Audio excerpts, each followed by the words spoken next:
Japan's plan for Midway was audacious, almost reckless. Admiral Yamamoto believed that by striking the American base at Midway, he could draw out the remaining U.S. carriers and destroy them in a single decisive battle. It was the kind of bold gamble that only the most confident of commanders would attempt. Japan's navy had been on a roll since Pearl Harbor. Victory after victory had convinced its leaders that the Pacific was theirs to control. But confidence can be dangerous, and overconfidence even more so. Yamamoto knew that taking the bait would require precision, timing, and an almost flawless execution of complex naval maneuvers. The Japanese fleet set sail in early June 1942, a massive armada that seemed invincible. 4 aircraft carriers, dozens of cruisers and battleships, and hundreds of planes moved across the Pacific like a well-oiled machine. On board, the admirals discussed strategies, confident that they would corner the Americans and deal a crippling blow. Yet, amid the preparation, there were cracks in their assumptions. They underestimated American resolve, and they underestimated the power of intelligence and luck. The Japanese plan hinged on surprise, but the Americans were not as blind as Yamamoto believed. Behind the scenes, U.S. codebreakers had cracked Japanese communications. They knew the time, the target, and even the composition of the fleet. The Japanese fleet, meanwhile, sailed as if invisible.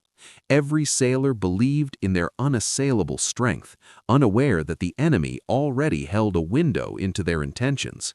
Even the most seasoned admirals failed to grasp that the game had changed and that intelligence could outmaneuver raw firepower. As the fleet approached Midway, the tension was palpable. The Japanese believed that the Americans would be surprised, unprepared, and unable to respond. Their plan was elegant on paper: lure the U.S. carriers into a trap, destroy them with overwhelming air power, and solidify Japan's dominance. But even the most meticulously drawn plans cannot account for the human factor. Sailors whispered about rumors of code breaking, but most dismissed them. To the Japanese admirals, the American fleet seemed distant, unknown, and easily cornered. On the decks of the carriers, pilots trained relentlessly. Bombs were loaded, engines roared, and the air was thick with anticipation. Every maneuver had been calculated, every squadron assigned its role. The strategy depended on surprise and execution. One mistake, one miscalculation could turn the tide. Yamamoto, watching from his flagship, believed he was about to witness history written in Japan's favor. The world's eyes were not on him yet, but soon they would be. The gamble was underway, and the stakes were nothing less than the future of the Pacific. The confidence aboard the fleet was intoxicating. The Akagi, Kaga, Soryu, and Hiryu were floating fortresses, symbols of Japan's naval supremacy. On board, officers mapped out every possible scenario, rehearsed every maneuver, and calculated the exact moments to launch waves of aircraft. Every torpedo, every bomb, every dive was choreographed for maximum effect. Yet beneath the surface of this mechanical precision, a quiet tension lingered. History had taught these men that battles were unpredictable, and even the most formidable forces could fall prey to chaos. Admiral Nagumo, in command of the carrier striking force, faced an impossible task. He had to coordinate hundreds of planes, anticipate American responses, and manage a fleet that was stretched thin across thousands of miles of ocean. Reports from scouts occasionally hinted at American movements, but none were concrete. Nagumo trusted in his experience, but he could not see what lay ahead. Little did he know, the Americans were already waiting, poised to strike with deadly accuracy. As the Japanese carriers moved closer to Midway, the human element remained unpredictable. Pilots whispered prayers, mechanics worked tirelessly to keep engines running at peak performance, and sailors felt a mix of excitement and unease. Each man believed in victory, but deep down, some could not shake the feeling that fate might have other plans. Confidence was high, but history had a way of humbling even the most assured commanders. The fleet sailed into the unknown, its commanders certain that their brilliance and preparation would secure a crushing victory. They were unaware that their enemy had cracked their codes, that the Americans were ready to counter every move, and the very gamble they considered bold would soon become catastrophic. The stage was set, the pieces in motion, and the first shots of what would become a turning point in the Pacific War were about to be fired. Japan's greatest naval gamble was underway, and the outcome would shock the world in ways no one aboard the fleet could imagine. American intelligence had been quietly at work long before the Japanese fleet set sail for Midway. Behind closed doors in Hawaii and Washington, a team of code breakers labored over intercepted Japanese messages, painstakingly piecing together fragments that would prove decisive. Every character, every seemingly meaningless sequence of numbers was scrutinized, analyzed, and cross-checked. Small patterns, repeated phrases, and unusual reporting methods slowly revealed a story the Japanese had never intended to tell. The work was tedious, mentally exhausting, and often frustrating, but it gave the United States a window into Japan's carefully laid plans, a glimpse into a fleet that considered itself untouchable. By May 1942, American cryptographers had cracked enough of the Japanese Navy's JN-25 code to determine that Midway was the next target. Analysts recognized that the Japanese intended to lure the U.S. carriers into a trap, but they also saw an opportunity. If they acted quickly and decisively, they could turn Japan's ambition into vulnerability. The Americans had few options and even fewer resources. Only 3 carriers, Enterprise, Hornet, and the recently repaired Yorktown, stood between them and disaster. Each ship carried hundreds of planes, each pilot aware that their survival depended on timing, skill, and luck. The intelligence was more than just numbers on a page. It was a weapon. The Americans realized that Midway itself could be used as bait. They staged false reports of shortages, weakened defenses, and vulnerability, deliberately misleading Japanese reconnaissance.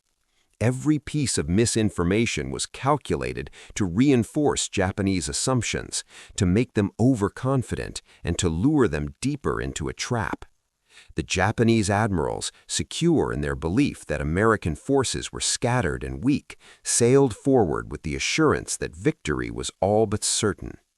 Admiral Nimitz, commander of the Pacific Fleet, faced enormous risk. He understood that confronting 4 Japanese carriers with only 3 of his own and a support fleet far smaller than Japan's was dangerous, bordering on audacious. Yet he had something the Japanese did not: knowledge. Knowledge that allowed him to anticipate moves, predict Japanese thinking, and position his forces to strike at the exact moment of vulnerability. Nimitz's boldness was tempered by careful calculation, the difference between confident arrogance and strategic courage. Meanwhile, Japanese reconnaissance flights scouted the area, but their information was incomplete and misleading. They assumed Midway's defenses were minimal, that American responses would be slow and uncoordinated. Their pilots reported sightings that reinforced overconfidence, overlooking subtle signs of American preparation. Every assumption they made increased their vulnerability, yet the fleet pressed onward, blinded by success and the belief that the Pacific was theirs to command. As the days drew closer to the battle, the Americans in Hawaii were busy coordinating multiple layers of defense. Dive bombers, torpedo planes, and fighters were all meticulously prepared. Pilots studied target maps, flight paths, and enemy formations. Submarines were positioned to intercept Japanese movements, and every radar station on Midway was ready to detect the incoming fleet. American officers coordinated strike schedules down to the minute, understanding that the difference between life and death, or victory and annihilation, would hinge on timing and precision. The The psychological aspect of intelligence played a critical role. Knowing the enemy's plans instilled confidence, but it also added pressure. Every American officer and sailor aware that failure could mean the destruction of Midway and possibly the entire Pacific strategy. The stakes were immense, but the clarity of knowledge gave them an advantage the Japanese could not match. Meanwhile, on the Japanese carriers, the sense of invincibility persisted. Sailors and pilots focused on training, on bombing runs, and on drills, unaware that every movement, every calculation was already anticipated by the Americans. By early June, the pieces were perfectly in place. The Americans had the advantage of information, positioning, and timing. The Japanese fleet sailed confidently toward Midway, believing they controlled the game. They had not realized that by the time they reached the atoll, they would be walking into a trap meticulously prepared by code breakers, intelligence officers, and commanders who had turned data into strategy. Knowledge had become the ultimate weapon, capable of neutralizing numbers, firepower, and momentum. The tension in the Pacific was unbearable. Both sides were preparing for a confrontation that would define the course of the war.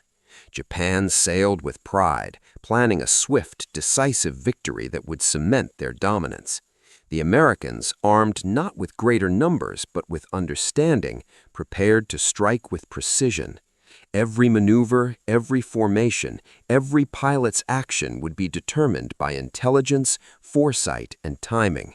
In the shadow of the approaching battle, the stage was set for a dramatic collision of strategy and fate, where knowledge and courage would clash with pride and overconfidence. The outcome of the Pacific War, once thought inevitable by Japan, now hung precariously in the balance. The morning of June 4th, 1942, dawned over the Pacific with an eerie calm. Both fleets were closing in, invisible to one another, yet bound by fate. For the Japanese, it was the moment they had trained for, rehearsed for, and expected to dominate. Their carriers, Akagi, Kaga, Soryu, and Hiryu, glided across the ocean like massive floating fortresses. Pilots readied their planes, mechanics ensured every engine roared to life, and sailors checked weapons and ammunition, all with the certainty that victory was near. Meanwhile, the Americans lay in wait, hidden beyond the horizon. From their carriers, Enterprise, Hornet, and the patched-up Yorktown, they prepared for an assault that depended on perfect timing, precise coordination, and a stroke of luck. The intelligence they had gathered gave them a window into Japanese movements, but it did not guarantee success. Each officer, each pilot knew that one wrong turn, one miscalculation could lead to disaster. The tension was almost unbearable, yet the Americans were ready to seize the moment. As the Japanese launched their first wave of planes toward Midway, the American defenders braced for impact. Anti-aircraft guns rattled, machine guns tore through the air, and bombers and fighters danced in a deadly choreography above the atoll. Japanese pilots, confident and well-trained, found themselves facing resistance they had not anticipated. The Americans fought with determination, and Midway's defenses, though modest in numbers, inflicted enough disruption to frustrate and delay the attacking forces. Meanwhile, American scouts located the Japanese carriers. It was the critical breakthrough. Dive bombers and torpedo planes, led by commanders who had studied the enemy decks and formations, prepared for a strike that would soon become legendary. Japanese carriers were exposed, their decks crowded with planes preparing for attacks. Engines roared, bombs were armed, and the deck crews worked tirelessly, unaware that death was only minutes away. The American pilots, fueled by intelligence and adrenaline, dove into the chaos with precision. The first hits were devastating. Akagi, Kaga, and Soryu were struck within minutes. Bombs tore through flight decks, igniting fuel and ammunition. Explosions shook the hulls. Fire consumed the planes on deck, and the Japanese admirals could hardly believe what was happening. Confidence turned to shock, disbelief, and horror. The fleet that had seemed invincible was suddenly crippled. The meticulous planning, the pride, the expectation of victory all collapsed in an instant. Admiral Nagumo, who had orchestrated the attacks with careful calculation, was paralyzed by the speed and ferocity of the American strike. Reports from pilots, frantic and fragmented, reached him. Fires raged uncontrollably on the decks, planes were destroyed before they could take off, and the Japanese formations were thrown into chaos. The fleet that had sailed with the certainty of dominance now faced the unimaginable, rapid destruction from an enemy they had underestimated. Even Hiryu, the last of the Japanese carriers, fought to recover, launching counterattacks that struck the American fleet, but could not turn the tide. Dive bombers and torpedo planes pressed their attacks from both sides. The sky above the Pacific was filled with the roar of engines, the flash of explosions, and the screams of men caught in the chaos. Every decision, every maneuver was now a desperate attempt to survive, to salvage what remained of a fleet that had moments ago been untouchable. The American attacks were relentless, coordinated, and devastatingly effective. Pilots who had spent months training for this moment executed every dive, every bomb release, and every evasive maneuver with precision. It was a combination of skill, timing, and intelligence that the Japanese could not match in those critical minutes. By the end of the morning, 3 of Japan's carriers were ablaze, uncontrollable fires consuming aircraft, munitions, and the pride of a navy that had never known defeat on this scale. The psychological impact on the Japanese admirals was profound. Shock, disbelief, and fear replaced confidence and arrogance. Reports flooded Nagumo's bridge, detailing the destruction, the fires, the sinking ships. In mere minutes, the greatest Japanese naval gamble, the plan that had been expected to crush the Americans, had turned to catastrophe. The Americans, against all odds, had not only survived, but had struck back with lethal precision, changing the course of the Pacific War in a matter of hours. By mid-afternoon, the battle had shifted irrevocably. The Japanese fleet, once a symbol of invincibility, was broken. Fires continued to rage on the carriers, ships limped back toward open water, and pilots who had survived looked on in disbelief at the scale of the disaster. The American fleet, though battered, remained operational, ready to continue the assault if necessary. The outcome of the Battle of Midway was becoming clear. Japan's hope for a decisive victory had been shattered, and the momentum of the Pacific War had shifted dramatically. Even as Hiryu attempted one last counterstrike, it was too late. American dive bombers found her, and she too was engulfed in flames. The remaining Japanese ships scattered, retreating in disarray, and the Americans, using intelligence and courage, maintained control of the battlefield. The clash of titans had ended in a dramatic reversal. Japan had gambled everything, and in a few catastrophic minutes, the balance of power in the Pacific had changed forever. The devastation of Midway left the Japanese admirals in disbelief. Minutes earlier, confidence had filled the decks of Akagi, Kaga, Soryu, and Hiryu. Now, reports of blazing carriers, exploding munitions, and lost aircraft arrived in rapid succession. Shock spread through the command ranks. Officers struggled to process what had just occurred, their training and experience unable to prepare them for such sudden, catastrophic failure. Admiral Nagumo, who had orchestrated the entire attack with careful calculation, now faced a nightmare. He received fragmented, chaotic reports, bombs ripping through flight decks, fires consuming hangars, and pilots barely escaping death. Every plan he had so meticulously prepared seemed to vanish in smoke and flame. For the first time in his career, the unthinkable had become reality. He realized that the Americans had anticipated his every move. Across the fleet, communication lines were overwhelmed. Messages bounced back and forth, each bringing more grim news.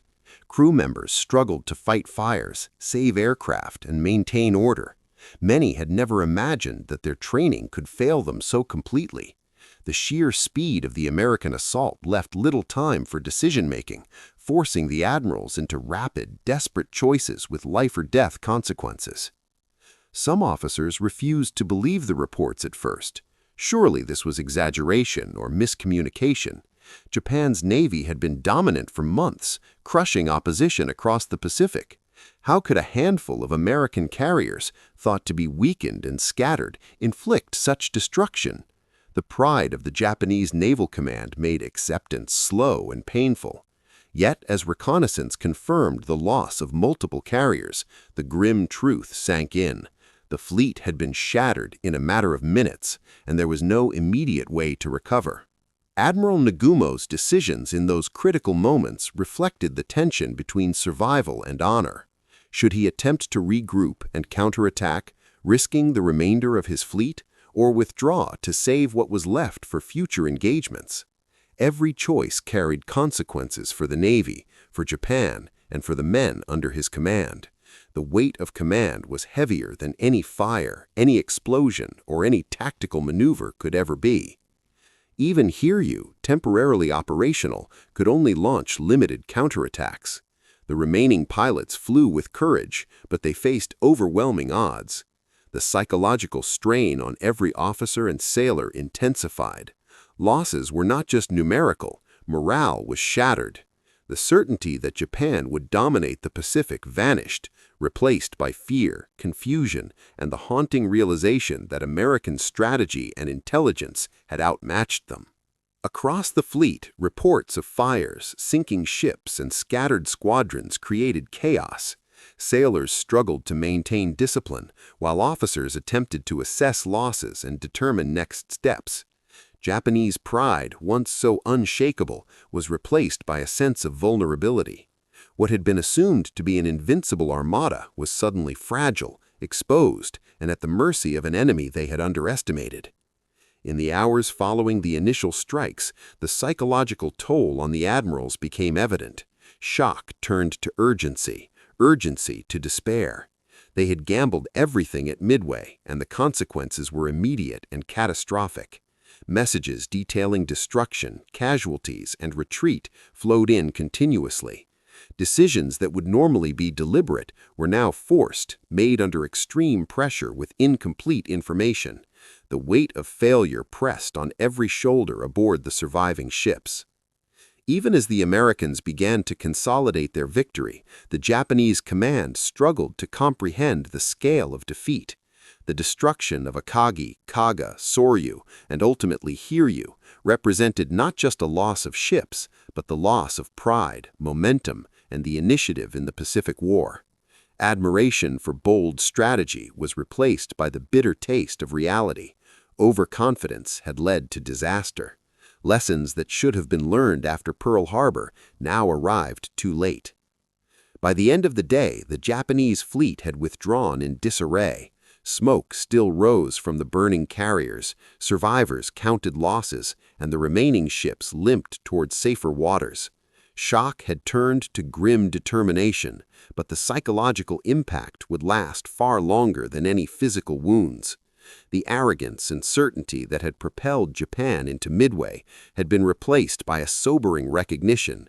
The Americans were a formidable opponent, capable of turning knowledge into a weapon more powerful than fleets and firepower combined. The aftermath of the Battle of Midway was nothing short of monumental. Japan had gambled everything on a single decisive engagement, and in a matter of minutes, the tide of the Pacific War had irrevocably shifted. The destruction of 4 Japanese carriers, Akagi, Kaga, Soryu, and Hiryu, was not merely a tactical loss, it was a strategic collapse, a a blow that would define the course of the war and the future of naval warfare. For the United States, it was a vindication of intelligence, planning, and courage under fire. For Japan, it was a humbling and devastating lesson. Admiral Nimitz and his commanders understood the significance immediately. The Japanese fleet, which had seemed unstoppable for months, was now crippled. Japan's ability to project power across the Pacific had been dramatically reduced. The Americans had turned the tables, using intelligence and precise execution to achieve a victory against a larger, better-equipped fleet. The psychological impact was as profound as the physical destruction. American morale surged, while Japanese confidence and momentum plummeted. Midway proved the transformative power of intelligence in modern warfare. The ability to anticipate enemy movements, to interpret intercepted communications, and to act decisively on incomplete information had allowed the United States to overcome numerical inferiority. This battle demonstrated that knowledge could serve as a force multiplier, turning a seemingly disadvantaged force into a decisive victor. The Japanese Navy, which had long relied on superior numbers and training, now faced a foe that had outmaneuvered them without matching their firepower. For Japan, the consequences extended beyond the loss of ships and pilots. The destruction of the carriers meant the loss of highly trained air crews, many of whom were irreplaceable. Aircraft, trained personnel, and the tactical advantage of surprise had all been eliminated. The blow was felt not only in immediate military terms, but also in the broader strategic balance. Japan could no longer assume dominance in the Pacific. Every future operation would have to account for the increased capability and confidence of the Americans. The American Navy, on the other hand, seized the opportunity. Nimitz and his staff consolidated their gains, repaired damaged ships, and prepared for future operations with renewed confidence. The carriers that had survived, Enterprise, Hornet, and Yorktown, remained a formidable force. Their success at Midway allowed the United States to begin transitioning from a defensive posture to an offensive one. For the first time, the momentum in the Pacific was firmly in American hands, and the psychological advantage had shifted. Historians often point to Midway as the turning point in the Pacific War, and for good reason. Japan's strategy, built on the assumption of invincibility, was shattered. The Americans demonstrated that meticulous planning, courage, and intelligence could overcome superior numbers. The battle also revealed the vulnerabilities of carrier-based warfare, the importance of air superiority, and the decisive role of timing and coordination in naval engagements. Lessons learned at Midway would influence naval tactics and strategy for the remainder of the war. The human dimension of the battle cannot be overlooked. Survivors of the Japanese carriers recounted chaos, fear, and disbelief as their ships burned. Pilots who had trained for years were lost in moments, and officers struggled to reconcile their pride with the reality of defeat. For the Americans, the sense of accomplishment was tempered by the recognition of the high stakes and the loss of life. The men who had fought at Midway understood that courage, preparation, and quick thinking had saved not only their fleet, but also the larger strategic position of the United States in the Pacific.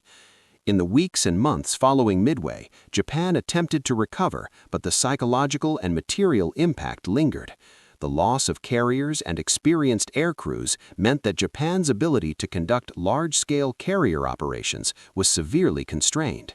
The Americans, with increased confidence and intact forces, began a series of offensive operations that would gradually push the Japanese back across the Pacific. The balance of power had shifted, and Japan's earlier victories could no longer guarantee success. Midway also changed the perception of the Pacific War globally. The myth of Japanese invincibility was shattered. Allied leaders and strategists recognized that Japan could be defeated, and American and Allied forces gained confidence in their ability to project power across the vast Pacific. The battle became a symbol of courage, ingenuity, and the decisive impact of intelligence-driven strategy. It proved that careful planning, adaptability, and determination could overcome even seemingly insurmountable odds. In the end, Midway was more than a battle. It was a turning point.